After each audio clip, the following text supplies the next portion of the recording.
My girlfriend sent me a text. I'm not your property. Stop calling me. I replied, understood. I'm not your boyfriend anymore. Don't come home. Locks changed. Then silence. Hours of it, followed by tearful, frantic calls. For some background, I'm Alex, 31M. My girlfriend, Jenna, 29F, and I have been together for just under 3 years. We've lived together for the past year in an apartment that is solely in my name. This entire situation exploded yesterday, and my phone is still blowing up as I write this. It started yesterday afternoon when Jenna didn't come home from work at her usual time. No heads up, no running late text. Around 7 p.m., I called her and it went straight to voicemail. I texted, everything okay? No reply. I waited another hour and tried again. Nothing. At 9:12 p.m., my phone finally buzzed. Her text read, I'm not your property. Stop calling me. There was no explanation, no prior argument leading up to it. Something inside me just snapped, but not in the usual way. I didn't fight back. I didn't ask where she was. I didn't apologize for a transgression I didn't understand. I stared at that message for a solid minute, recognizing the tone. It was the same tone she always used when she wanted to shut down a conversation and make me the villain. So I replied, understood. I'm not your boyfriend anymore. Don't come home. Then I did something I had never done before. I changed the locks. Before anyone attacks me for that, let me be clear. The lease is in my name. I pay the rent, the utilities, everything. Jenna contributes when she can, which somehow never seems to align with when rent is due. After securing the door, I placed my phone face down and went quiet. No dramatic follow-up texts, just silence for 3 hours. Then the call started. Missed call, voicemail, another voicemail. By 12 midnight, my notification screen looked like a disaster zone. I hadn't listened to a single one. That's where I was stuck. The first voicemail came in at 12:07 a.m.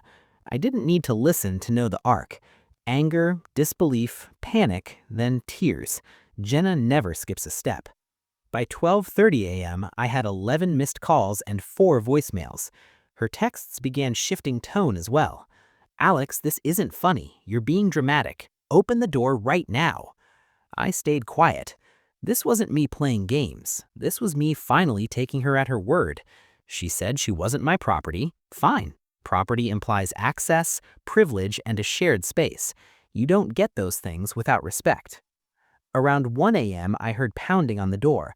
It wasn't frantic yet. It was controlled, like she still thought this was a simple misunderstanding she could bully her way through. Alex, she yelled through the wood, open it. I don't want to do this in the hallway. I didn't move. She tried the knob, once, twice, and a jarring third time. Silence followed, then the distinct sound of her heels being kicked off. You're being insane, she snapped through the door. We had a fight. Adults don't do this. We didn't have a fight, I thought. She sent a message. I accepted it. That's when the insults started. You're insecure. You're controlling. This is exactly why I needed space from you. I leaned against the kitchen counter, feeling a calmness that surprised me. Every word she shouted only confirmed something I'd been avoiding admitting to myself for months. At 1:18 a.m., her tone cracked. Alex, she said, her voice softer now, I don't have my charger. My stuff is in there. Still, I gave her nothing. She tried calling again. I watched the phone light up on the counter, vibrating into silence. At 1:34 a.m., she slid down against the door. I could hear the friction of fabric against wood. Her voice changed completely. I didn't mean it like that. You know I didn't. I closed my eyes. That sentence had followed every boundary she had ever crossed, and for the first time, I didn't respond to it. I slept on the couch, not because I was sad, but because the bedroom felt like neutral ground I hadn't earned back yet. When I woke up, my phone showed 37 missed calls. I finally listened to the voicemails while making coffee.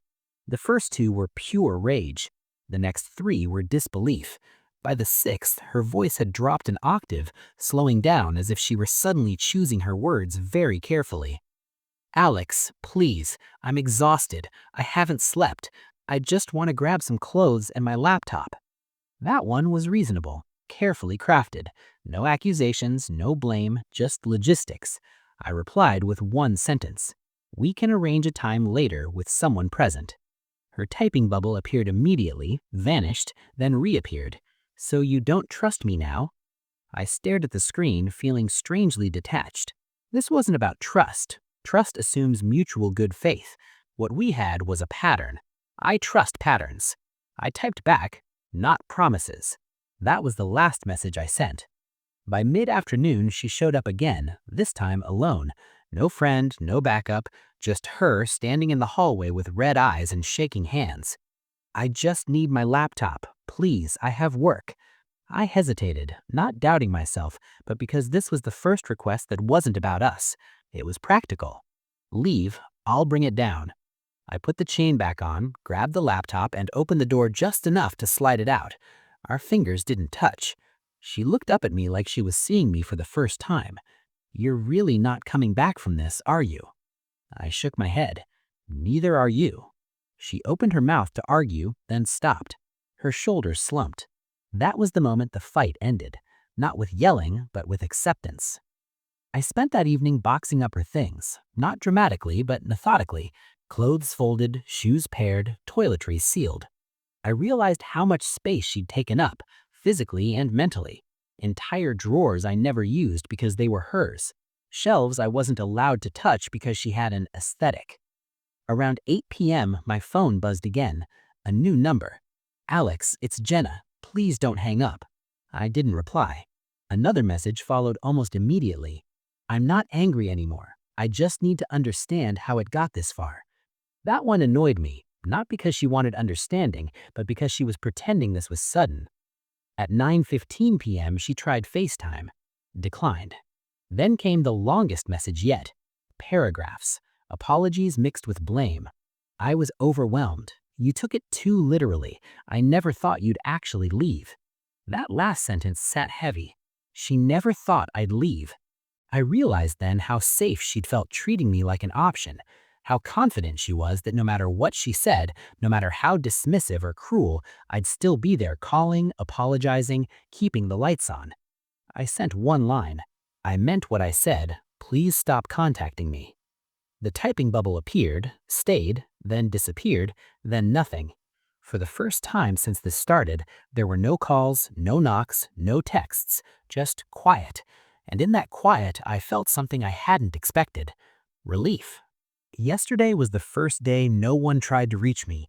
No new numbers, no emails, no knocks, just a normal, boring Tuesday. I didn't realize how much I'd missed boring until it came back. I dropped the boxes with her things at the storage unit we agreed to through Lauren.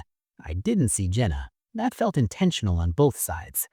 If anyone has been on the receiving end of a stop caring but don't stop being there relationship, I'd love some perspective.